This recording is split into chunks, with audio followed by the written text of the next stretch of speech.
Ghazali decode நண்பர்களுக்கு வணக்கம். இன்னைக்கு ஜூன் 14, 2026 ஞாயிற்றுக்கிழமை. இன்றைக்கி சண்டே. பொதுவாக என்ன செய்வோம்னா, அரசியல் அப்படிங்கிறத தாண்டி சில நேரம் பொதுவான சில விஷயங்களை நம்ம டிஸ்கஸ் பண்ணுவோம். அப்படி டிஸ்கஸ் பண்ணணும் நான் நினைக்கிறது இப்போது நான் சென்னையில் இருக்கிறதுனால சென்னையில் நம்மளை உறுத்துன சில விஷயங்கள், அதை பற்றி நம்ம பேசணும்னு நினைக்கிறோம். அதில் ரொம்ப குறிப்பாக முக்கியமாக ஒரு மிகப்பெரிய ஒரு என்ன சொல்கிறதுன்னா ஒரு ஒரு 295 ஏக்கர் சென்னையில் நகரத்தின் முக்கியமான இடத்துல அமைஞ்சிருக்கிற ஒரு பகுதி. சரி, அதை பற்றி நம்ம பேச போகிறோம். அந்த அது டீட்டெயில் பேசும்போது சிலருக்கு ஒரு மாதிரி இது ஐ ஓப்பனராக இருக்கலாம், சிலர் பார்த்துருக்கலாம், ஏதாவது செய்யணும்னு நினைக்கலாம். ஃப்யூச்சரில் ஏதாவது நல்லது நடந்தால் நமக்கு சந்தோஷம்தான். ஓகே, வழக்கம் போல் உங்களுடைய ஆதரவு அவசியம் தேவை. லைக் பட்டனை கிளிக் செய்யணும், சப்ஸ்கிரைப் செய்கிறது, நண்பர்களுக்கு பகிர்றது, ஹை பட்டனை ப்ரெஸ் பண்ணி ஆதரவு தர்றது. சரி, ஓகே, இதெல்லாம் நீங்கள் செஞ்சிட்ருக்கீங்க, அதுக்கு நன்றி. இன்னும் செய்ய போகிறதுக்கும் சேர்த்து நன்றி. சரி, நம்பர் 1, நமக்கு சென்னையில் இந்த மாதிரி எருமை மாடு இருக்கு இல்லையா? இந்த எருமை மாடுகளை எங்கே பார்ப்போம் நம்ம பொதுவாக? நகரத்துக்கு உள்ளே பொதுவாக கிராமங்கள் மாதிரி வீடுகளில் வச்சு வளர்க்குற இடமோ அல்லது வீட்டுக்கு பின்னாடி இடம் இருக்குது, அதில் நம்ம எருமைகளை கட்டி வச்சு வைக்கோலுமா கூலம் போட்டு இல்லை இப்போ தவிடு புண்ணாக்கு போட்டு வளர்க்குற வசதி வீடுகளில் எந்த இங்கே நகரத்தில் சென்னை மாதிரி நகரத்தில் எங்கேயுமே இல்லை. ஓகே, அப்போது நகரத்தை தாண்டி சப்பர்பனில் புறநகர் பகுதியில் அங்கங்கே இருக்கலாம். ஆனால் சென்னையில் ரொம்ப குறிப்பிட்ட முக்கியமான இடங்களில் மக்கள் நெரிச்சுக்கிட்டு போகிற நிறைய காரு, பஸ்ஸு, வேனு, இந்த மாதிரி டாடா ஏஸ் மாதிரி 409 இருக்கட்டும், இது 407, இது அதாவது 709, 407 அப்படின்ற வண்டியாக இருக்கட்டும், அப்படி ஏகப்பட்டது பரபரப்பாக போய்கிட்டு இருக்க ஒரு இடத்துல எருமைகள் டிஸ்டர்ப் பண்ணிகிட்டு இருக்கக்கூடிய ஒரு முக்கியமான இடம் கோயம்பேடு மார்க்கெட். கோயம்பேடு மார்க்கெட்னு எடுத்தாச்சுன்னா உண்மையிலேயே அதி அற்புதமான ஒரு கட்டமைப்பு. கோயம்பேடு மார்க்கெட் உள்ள இந்த மொத்த நகரத்துக்கும் இங்கேருந்து போகக்கூடிய விநியோகங்கள் இருக்கு இல்லையா? அதில் என்னென்ன இது இருக்குது, வெஜிடபிள்ஸ் இருக்குது, ஃப்ரூட் மார்க்கெட், அதுக்கப்புறம் ஃபுட் கிரெயின் மார்க்கெட் இருக்குது, அதாவது பருப்பு, அரிசி, பருப்புன்ற மாதிரி ஃப்ளவர் மார்க்கெட், இப்படி தனித்தனியாக பிரித்து அங்கே பிரித்து வச்சு, அதுக்கப்புறம் அங்கே யாரெல்லாம் அப்போ இப்போ வியாபாரம் பண்ணியிருந்தாங்கன்னா அவங்களுக்கு இடத்தெல்லாம் கொடுத்து அதாவது சொந்தமாக விற்பனைக்கு கொடுத்து அதை சிஎம்டிஏயில் அது ஒரு டிபார்ட்மெண்ட்டு கரெக்டாக செக் பண்ணி எல்லாம் பார்த்து அப்படி ஏங்குதுன்னா அந்த இடத்தோட மொத்த ஏரியா 295 ஏக்கர். சாதாரண இடம் இல்லை, மிகப்பெரிய இடம். அதில் என்ன சொல்கிறாங்கன்னா கோயம்பேடு மார்க்கெட் காம்ப்ளெக்ஸ், அதாவது KWMC அப்படின்றதான். இது மொத்த கடைகள் எடுத்தாச்சுன்னா 3855 கடைகள். 3855 கடைகள். அதில் என்னென்ன கடைகள் இருக்குது? எல்லாமே இண்டிவிஜுவல் ஓனர்ஸ் தான். என்னென்ன கடைகள் எடுத்தாச்சுன்னா, வெஜிடபிள் ஷாப்ஸ் எடுத்தாச்சுன்னா 1951. இந்த வெஜிடபிள் ஷாப்ஸ் நிறைய போகிறத பார்த்தோம்னா, அங்கே துபாயில் சைனாவோட டிராகன் மார்ட் உள்ளே போனால் ஏகப்பட்ட கடைகள், 2000க்கு மேற்பட்ட கடைகள். அந்த மாதிரி ஞாபகத்துக்கு வரும். அருமையான, பட் ஒரு கடைக்கு ஒரு பக்கம் அப்படி போனோம்னா இடத்துல இந்த பக்கம் கடை இருக்கும், இந்த பக்கம் கடை இருக்கும், இடையில ஆட்கள் நடந்து போகிற மாதிரி வாங்குற மாதிரி இருக்கும். இந்த சைடில் பார்த்தா வண்டி ஏற்றி இறக்கிறதுக்கான வசதியாக இருக்கும் அப்படின்னு திட்டம், அதோட பிளான் இருக்கு இல்லையா? அற்புதமான பிளான். அப்புறம் ஃப்ரூட் ஷாப்ஸ்னால் பழக்கடை இடத்துல 941. அப்புறம் ஃபுட் கிரெயின் எடுத்தாச்சுன்னா ஒரு பக்கம் இந்த மாதிரி பருப்பு, அரிசி, நெல், அரிசி, பருப்பு, இந்த மாதிரி ஃபுட் கிரெயின் இருக்கு இல்லையா? அதுக்கான கடைகள் 492. அப்புறம் ஃப்ளோர் ஷாப் எடுத்தாச்சுன்னா 471. ஸோ இவ்வளோ கடைகள் இருக்குது. இது அங்கே கடைகளாக இருக்கக்கூடிய ஷாப்ஸு, கடைகள் இருக்கக்கூடிய இதில் மொத்தம் எப்படின்னா ஒரு 3900 கடைகள் அப்படின்னு எடுத்தாச்சுன்னா, ஆனால் அங்கே இருக்கக்கூடிய வெண்டாஸ் இது மாதிரி வணிகர்கள் எவ்வளோ பேர் இருப்பாங்கன்னா, ஒரு சில கடைகளை 2ஆக பிரிச்சுருப்பாங்க, 3ஆக பிரிச்சுருப்பாங்க. அதாவது தெரிஞ்சவங்களுக்கு, தேவைப்பட்டவங்களுக்கு சரி பிரித்து அவங்களே உள்ளுக்குள்ளே அட்ஜஸ்ட் பண்ணியிருப்பாங்கன்னா ஒரு 6000 பேருக்கு மேலே அங்கே தினந்தோறும் வியாபாரிகள் வியாபாரம் பண்ணுறாங்க. ஓகே, அதில் ஒரு சில கடை 2, 3 அப்படி பிரிச்சுருக்காங்கல்ல, அது வந்து. அது போக நமக்கு டெய்லி வந்து எவ்வளோ பேர் வந்து போகிறாங்கன்னு இருக்குல்ல, அதில் சின்ன சின்ன தள்ளுவண்டி, ட்ரை சைக்கிளில் ஆரம்பித்து, ஆட்டோவில் வந்து, அப்புறம் வந்து 407, 709லாம் ஆரம்பித்து, வேனில், இதில், காரில், பைக்கில்னு சொல்லி வரக்கூடிய ஆட்கள், அப்புறம் பொதுமக்கள் நிறையா பேர் வருவாங்க, வந்து கொஞ்சம் வாங்கிட்டு போவாங்க அப்படின்னு. அங்கே வரக்கூடிய மக்கள் வந்து ஆவரேஜாக ஒரு நாளைக்கு 1,00,000 பேர். ஓகே. அது போக இதோட டேர்ன் ஓவர் சொல்லுவோம் இல்லையா, ஒரு நாளைக்கு விற்பனை எவ்வளோ இருக்குது அப்படின்னா, கிட்டத்தட்ட 100 கோடி ரூபா அங்கே வந்து டெய்லி டேர்ன் ஓவர் ஆகுது. அப்போ டேர்ன் ஓவருங்கிறது வேறு, லாபங்கிறது வேறு. அது வந்து பொதுமக்களுக்கு சொல்ல வேண்டியது தெரியும். நமக்கு வந்து இப்போது 1,00,000 இதில் இன்றைக்கி முதலீடு போட்டிருக்கோம், நமக்கு வந்து 1,20,000 கிடைக்கிது அப்படின்னா, இந்த டேர்ன் ஓவர் வந்து 1,20,000 டேர்ன் ஓவர். 20,000 நமக்கு லாபம், 1,00,000 முதலீடு, அது வேறு. ஆனால் எவ்வளோ விற்பனை, விற்றுமுதல் என்ன அப்படின்னு பார்த்தா, டேர்ன் ஓவர் வந்து 100 கோடி ரூபாய் டெய்லி. அப்போது நீங்கள் வந்து 365 நாளைக்கு நீங்கள் கணக்கு போட்டு பாருங்கள். அப்போது எத்தனை 1000 கோடி அப்படின்னு கணக்கு போட முடியும். அப்புறம் அங்கேருந்து ரொம்ப முக்கியமாக டெய்லி இது வந்து வெஜிடபிள்ஸ்லாம் நிறையா வருது. அதில் வந்து இந்த மாதிரி இலதலைகள், அதில் இருக்கக்கூடிய உதாரணத்துக்கு வந்து நம்ம கேபேஜ் எடுத்தாச்சுன்னா, கேபேஜில் வந்து மேலே எல்லாம் எடுத்து போட்டு க்ளீன் பண்ணி போட்டு, அது எல்லாம் அந்த வேஸ்ட் இருக்கு இல்லையா, வெஜிடபிள் வேஸ்ட்டு, ஃப்ளவர் வேஸ்ட்டு, இந்த மாதிரி வேஸ்ட் எல்லாம் வந்து அங்கங்கே அப்படி போட்டு அதை வந்து கரெக்டாக க்ளீன் பண்ணுறது இல்லை அப்படிங்கிறது தான் மிகப்பெரிய குறையாக இருக்குது. அங்கே போய் பார்த்தாலும் பேசினாலும் அது குறையாக இருக்குது. சாதாரண வெயில் காலங்களில் ஒரு மாதிரி வந்து தூசியாக இருக்கும். அங்கே அடிக்கிற தூசி வந்து மூக்கில் பட்டு அது வந்து நிறைய பேருக்கு வந்து ஒவ்வாமை வருது அப்படின்னு சொல்லி சொல்கிறாங்க. நம்பர் 1. அது இல்லாமல் மழை பெஞ்சிருச்சுன்னு வைங்க, சோழி முடிஞ்சு, அவ்வளோதான். நொசன்னு தொறுன்னு நடக்க முடியாமல், போக முடியாமல், உள்ளே வந்து அவ்வளோ அழகாக வண்டி போகிறதுக்கு உள்ளே என்ட்ரு பண்ணால் அதுக்கு வந்து டோக்கன் வாங்குறாங்க, அந்த சிஸ்டம் இருக்குது, இதெல்லாம் பண்ணுறாங்க. அதே மாதிரி சில இடங்களில் வந்து பொதுமக்களும் போகக்கூடிய, அதாவது இந்த இது இருக்கு இல்லையா, கோயம்பேடு மார்க்கெட்லேயே உள்ளுக்குள்ளே இல்லாமல் வெளியில் வந்து பொதுமக்களும் போகக்கூடிய இடத்துல கரெக்டாக சென்டரில் நிறுத்திக்கிட்டு, பொதுமக்களையும் போக விடாமல், சின்ன சின்ன வண்டியும் வந்து டோக்கனை வந்து வாங்கிக்கிட்டு அப்படின்னு காலையில் அவங்க படுத்துகிற, சில நேரம் ஸ்கூலுக்கு, ஆஃபீஸுக்கு, இதுக்கெல்லாம் காலேஜுக்கு போகக்கூடிய ஆட்கள் அங்கே வந்து படுறப்பாடு, அதை வந்து ஒழுங்குபடுத்துறது இருக்குல்ல, அந்த ஒழுங்குபடுத்த முடியாத அளவுக்கு அங்கே திணறி போய் கிடக்காங்க, அல்லது அலட்சியப்படுத்துகிறாங்க அப்படின்னு சொல்லலாம். இதில் வந்து ரொம்ப முக்கியமாக வந்து இதுக்கு வணிகர்கள் பேரவை இருக்குது. வணிகர்கள் பேரவைனா 2 விஷயம், 2 இருக்குது மொத்தத்துக்கு. என்னென்னா, ஒன்று வந்து தமிழ்நாடு வணிகர் சங்கங்களின் பேரமைப்பு. அந்த பேரமைப்புக்கு வந்து தலைவர் யாருன்னா திரு விக்ரமராஜா அவர்கள். ஓகே. அவரோட மகன்தான் வந்து பிரபாகர் ராஜா அப்படின்னு சொல்லி, இதில் முந்தின டென்யூரில் அவர் எம்எல்ஏவாக இருந்தார். ஸோ விக்ரமராஜா. ஓகே. அப்புறம் இன்னொன்று தமிழ்நாடு வணிகர் சங்கங்களின் பேரவை, அவர் வெள்ளையன் வந்து இருந்தார், இப்போ வெள்ளையன் இல்லை. ஸோ வேற ஒருத்தர் அங்கே வந்து தலைவராக இருக்கிறாரு. ஓகே. இதெல்லாம் நடந்துட்டுருக்கா. இதெல்லாம் ஏன் இவ்வளோ சொல்கிறேன்னா, இது உண்மையிலேயே நமக்கு கையில் கிடைச்சிருக்கக்கூடிய ஒரு மிகப்பெரிய பொக்கிஷம். ஓகே. இது பல பத்தாண்டுகளாக இங்கே இருக்குது.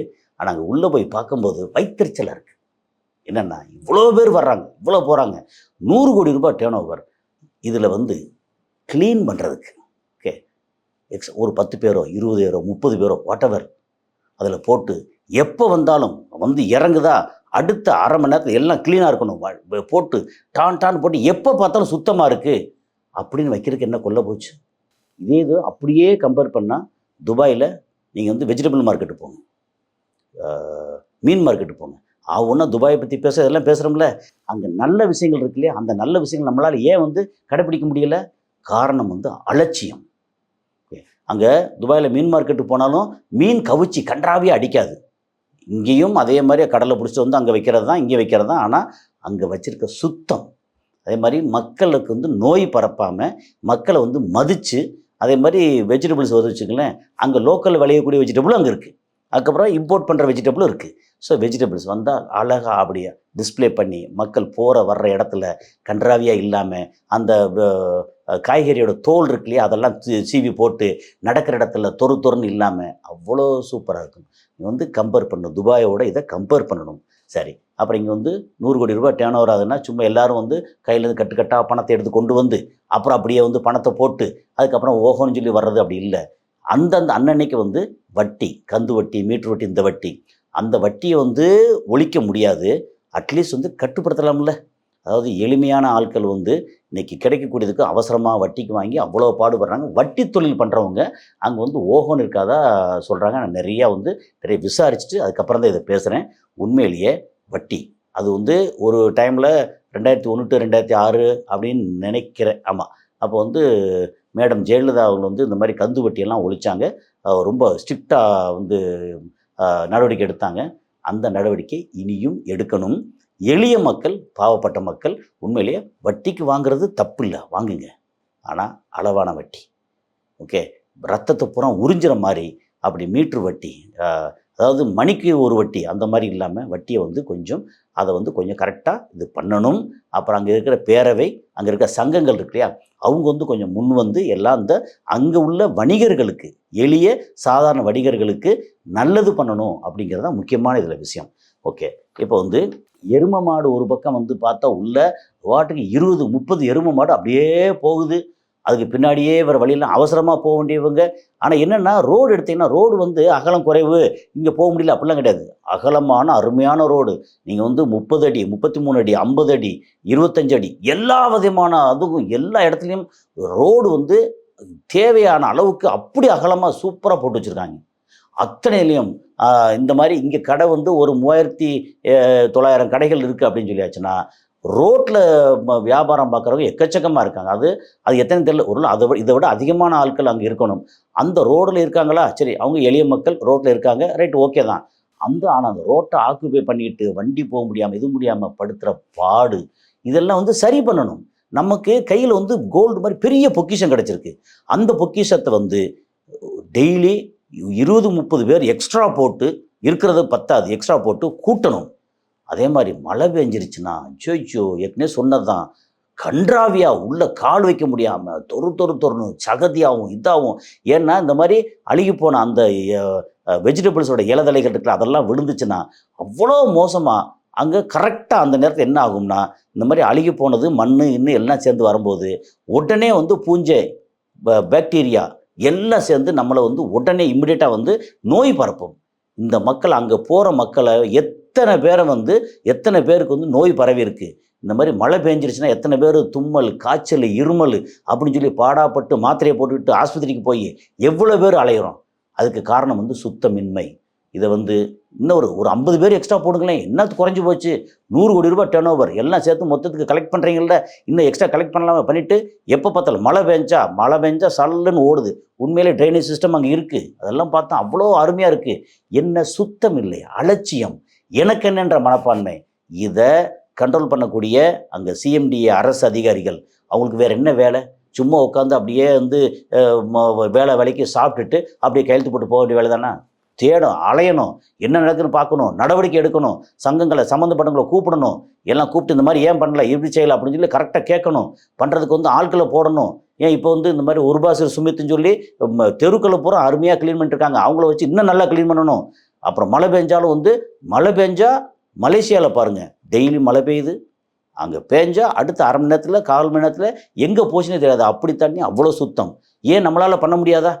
எவ்வளவோ பணம் இருக்குது, எவ்வளவோ இது இருக்குது, மக்கள் இருக்காங்க. இந்த மக்களுக்கு வந்து இப்போ பார்த்தா ஒரு மூஞ்சி சுழிச்சுக்கிட்டு ஐயோ இப்படி இருக்கே அப்படிங்க. ஒரு பக்கம் மாடு, ஓகே, தொறுன்னு அது வந்து இப்போ சாணியை போட்டு போச்சு அப்படின்னா ரோட்டில் தொறுன்னு அது ஒரு மாதிரி கன்றாவியா, அழுக்கா, அசிங்கமாக. இதை சகிச்சுக்கிட்டு எத்தனை மக்கள் தான், லட்சக்கணக்கான மக்கள் வந்து சகிச்சுக்கிட்டே தான் இருக்கணுமா? இதுக்கு ஒரு நடவடிக்கை எடுக்கக்கூடாதா? இப்படி ஒரு கேடுகட்ட நிர்வாகம், கோயம்பேடு மார்க்கெட்டில் கேடுகட்ட நிர்வாகம். அந்த நிர்வாகம் சரியாகணும். அது போக இன்னொரு பக்கம் பார்த்தீங்கன்னா, வெளியே வர முடியாமல் போக முடியாமல் omni bus, okay, omni bus அவங்களுக்கு அங்கங்கே இடம் கொடுத்து கரெக்டாக நிறுத்தணும். எடுத்தால் அவங்க வந்து தெனாவட்டா ரோடில் ஒரு 50 அடி, கிட்டத்தட்ட 30 அடி 40 அடி அகலமான ரோடு எடுத்தாங்கன்னா, இந்த பக்கம் பஸ் நிறுத்த, இங்கே பஸ் நிறுத்த, இடையில பார்த்தா ஏதாவது ஒன்று நின்றுக்கிற, வர்றவங்க பூரா வீன்னு ஆர்ன் அடித்து தூசி, சம்மரில் பார்த்தா அங்கே அடிக்கிற தூசி, அதுக்கப்புறம் வந்து சரியாக சர்டிஃபிகேட் வாங்காமல் புகை அடிக்கக்கூடிய ஆட்டோலேருந்து, வேன்லேருந்து புகை, அப்படி ஒரு கன்றாவியான புகை, தூசி. அது இல்லாமல் மழை பெஞ்சால் இன்னும் மோசம் அப்படின்னு. இதெல்லாம் இல்லாமல் நீட்டாக ஒழுக்கமாக ஆம்னி பஸ்ஸாக கரெக்டாக இடத்த ஒழுக்கமாக நிறுத்தணும், ஜெனரலாக போகிற ஆட்களுக்கு வழி விடணும் அப்படின்னு இதை வந்து சரி பண்ண முடியலையா? இந்த சரி பண்ண முடியாத இந்த மாதிரி இதுக்கு வந்து எதுக்கு வந்து இவ்வளோ பெரிய அதிகாரம், அரசு, அதிகாரிகள், அதுக்கப்புறம் சங்கங்கள் இவங்களாம் என்ன பண்ணிட்டு இருக்காங்க? இதெல்லாம் கரெக்ட் பண்ணணும். இந்த மாட்டை முதல்ல அங்கேருந்து கிளப்ப முடியுதா? நானும் பார்க்குறேன், பல வருடங்களாக பார்க்குறேன். நான் இடையில வந்து கேட்டேன், சிலர் வந்து அதெல்லாம் ஒன்றும் பண்ண இது இல்லைங்க, அதிகாரிங்க அப்படி இப்படி என்னமோ சொல்கிறாங்களே ஒழிய, அங்கேருந்து நான் பார்க்குறேன், எப்படி பார்த்தாலும் ஒரு 20-30 மாடுகள் அப்பப்போ வருது போகுது. இந்த மாடுகள் அங்கேருந்து கிளப்ப முடியலையா? மாடுகளை கிளப்ப முடியலன்னா இவ்வளோ மனுஷங்கள் இருந்து என்ன பிரயோஜனம்? அதிகாரம் இருந்து என்ன பிரயோஜனம்? எளிய மக்களை வதைக்கிறதுக்கா? ஸோ நம்ம கையில் கோயம்பேடு மார்க்கெட் அப்படின்ற ஒரு பொக்கிஷம் இருக்குது. அந்த பொக்கிஷத்தை இன்னும் நீட்டாக, வளமாக, நலமாக, நல்ல விதமாக நம்ம வந்து மெயின்டைன் பண்ணணும், பராமரிக்கணும். பராமரித்து பார்த்தோன்னே எதாவது வெளியிலேருந்து வந்தாங்கன்னா, ஏப்பா wonderful, super, Koyambedu market it is on par with Dubai market, on par with Singapore market. நம்ம துபாய் சிங்கப்பூராக போகிற நினைக்கிறோம்ல, மக்கள் வந்து இங்கே காலேஜ் படிக்கிறவங்க, வேறு கம்பெனியில் இருக்கிறவங்க, அவங்க வந்து அப்பப்போ இங்கே கோயம்பேடு மார்க்கெட்டில் வந்து இது எப்படி நடக்குதுன்னு பார்க்குறதுக்கு டூர் வரணும். அது வந்து எப்படின்னா ஒரு கேஸ் ஸ்டடி பண்ணணும். இப்போ மார்க்கெட் எப்படிங்க நீங்கள் நல்ல விதமாக பண்ணிகிட்ருக்கீங்க? நாங்கள் வந்து இப்படிலாம் கட்டமைப்பு இதெல்லாம் வச்சுருக்கோம். இது வந்தால் அப்பப்போ அரை மணி நேரத்துக்குள்ளே எந்த விதமான குப்பை கூலங்கள் இருக்கக்கூடாது, நீட்டாக வச்சுருக்கோம். கண்ட இடத்துல வண்டி நிறுத்தக்கூடாது, உள்ளே போனால் கரெக்டாக ஒழுக்கமாக நிறுத்தணும், லைனாக போடணும். இஷ்டத்துக்கு வந்து எந்த டெப்போவோ எந்த வேனோ எதுவோ கண்டப்படி நிறுத்தக்கூடாது, பைக் நிறுத்தக்கூடாது, காரை கண்டத்து நிறுத்தக்கூடாது. இவர் பெரிய ஆள், ஒரு கார் வந்து ரொம்ப விலை உயர்ந்த கார் இஷ்டம் நிறுத்துவார், அதெல்லாம் நிறுத்தக்கூடாது. அவங்கவுங்களுக்கு கட்டுப்பாடு, இந்த கட்டுப்பாடோட பண்ணுறோம் அப்படின்னா இதை வந்து ஒரு மிகப்பெரிய முன்னுதாரணமாக இருக்கும் எல்லாருக்கும். இது வந்து நடக்கணும்னு சொல்லி நான் விரும்புகிறேன். என்ன மாதிரி ஏகப்பட்ட பேர் நான் வந்து விசாரிக்கும் போது பேசும்போது ஏகப்பட்ட பேர் இதை விரும்புகிறாங்க. இது நடக்கணும் அப்படிங்கிற நம்ம ஆசை, நடக்கும்னு சொல்லி எதிர்பார்க்குறேன். ஸோ அடுத்து வேற ஒரு காணொளி சந்திப்போம். நன்றி.